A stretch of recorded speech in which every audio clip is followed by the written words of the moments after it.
ভালো মাটি, এই যে এরকম ভালো ফ্রেশ মাটি প্রথমে দিয়ে নিলাম। তারপর এই যে চোচা, এই যে হচ্ছে ইসে চোচা, কী জন্য বলে, তরকারির চোচা, অনেক কিছু যে কোনো তরকারি পাবা সেটা চোচাগুলো অনেক দিন রেখে দিবা, রেখে দিয়ে এরকম হয়ে যাবে।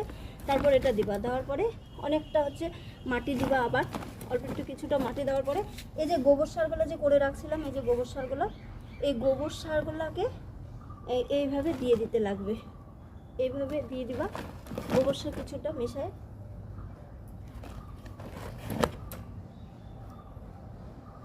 কিছুটা গোবর সার দিয়ে দিলাম।